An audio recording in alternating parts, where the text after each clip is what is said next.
Hello বন্ধুরা, তোমরা সবাই কেমন আছো? আশা করছি তোমরা ভালো আছো, আমিও ভালো আছি। আজকের আমাদের এখানে এত বৃষ্টি হয়েছে যে আমি 1 ঘন্টার উপরে মায়ের বাড়িতে আটকেছিলাম। মায়ের বাড়ি আমাদের এখান থেকে বেশি দূর না, কাছাকাছি রয়েছে। তো 1 ঘন্টা পরে এসে দেখছি আমি যে এই ঘরের কি অবস্থা। চলো তোমাদেরকে দেখাই যে আমাদের ঘরের কেমনি অবস্থা। একটুখানি বৃষ্টি 1 ঘন্টায় এত বৃষ্টি হয়েছে যে এরকম ঘরের অবস্থা হয়েছে। তা বর্ষাকালে বুঝতে পারছো যে কীরকম অবস্থায় আমাদেরকে থাকতে হয়। তো চলো তোমাদেরকে দেখাই যে আমাদের ঘরটার অবস্থা। চলো। তো সোনাকে এইখানে দেখো বিছানার ওপর তুলে রেখেছি, ও প্যাম্পার্সের প্যাকেট নিয়ে খেলছে। নিচে এতই জল যে ওকে লাবাতে পারিনি আমি।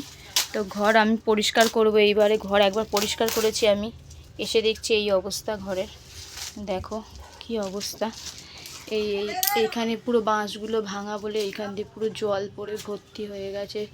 এইখানে ঠাকুরের এইখানে দেখো পুরো ঠাকুর ভিজে গেছে বলে আমি ওপর দিয়ে প্লাস্টিক দিয়ে দিয়েছি। এই দেয়ালটা পুরো ভিজে গেছে। এই যে এইখান দিয়েও জল পড়েছে এত যে সব ঘরে সব ভিজে গেছে। নিচে পুরো সব জলে জলাকার হয়ে গেছে। নিচে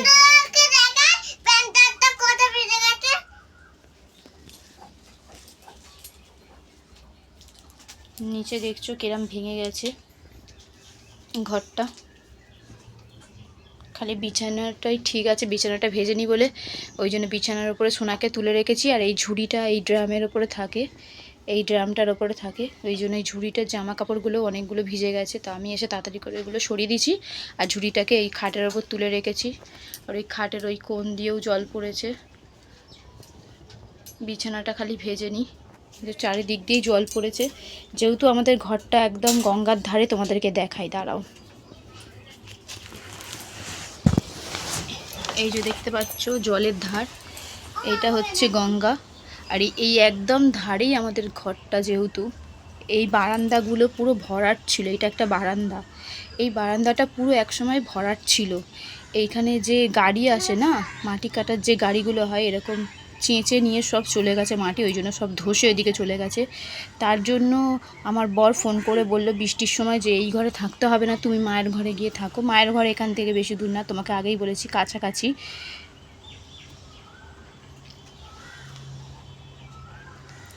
তো দেখতে পাচ্ছ কতটা রিস্ক নিয়ে আমাদেরকে থাকতে হয়।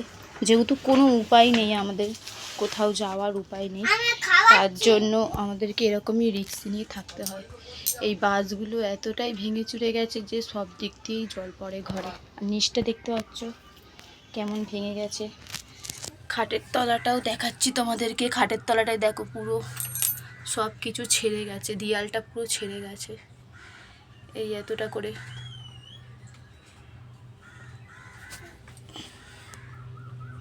তলাটা একবার তোমাদেরকে দেখালে বুঝতে পারবে যে কিরকম অবস্থা ঘরের। এই দেয়ালটা দেখছো, এই যে খাটের পাশেই, একদম খাটের পায়া, এই যে খাটের পায়া, এই পাশেই এই দেয়ালটা দেখছো কিরকমভাবে ছেড়ে গেছে। এই যে দেখো কতটা করে দেয়ালটা ছেড়ে গেছে। এই দেয়ালটা খুবই রিস্কের, আমাদের খুবই রিস্ক নিয়ে থাকতে হয় এই ঘরের মধ্যে। দেখছো কত জল পড়েছে এদিকে। এই যে খাটের পায়া দেখা যাচ্ছে, আর এদিকে দেয়ালটা পুরো ভেঙে গেছে। আগে এই দেয়ালটা ভালো ছিল।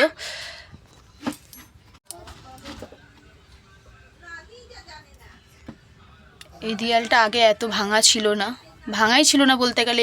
এই যে ভাগটা দেখছো এতটা ডিফারেন্স হয়েছে, ছেড়ে গেছে। এইটা এতটা ছিল না, পুরো ভালোই ছিল। যখন দিয়ে গঙ্গার কাজ হয়েছে তখন দিয়ে এইগুলো সব ভেঙে গেছে, যার জন্য থাকা খুব রিস্ক হয়ে গেছে। ওই জন্য আমার বর ফোন করে বলল যে তুমি মায়ের ঘরে থাকো, বৃষ্টি কমলে তারপরে ঘরে আসবে। বৃষ্টি কমেছে দেখছি, এসে এত জলে জলাকার হয়ে গেছে চারিদিকে, সব ভিজে গেছে জামা কাপড়।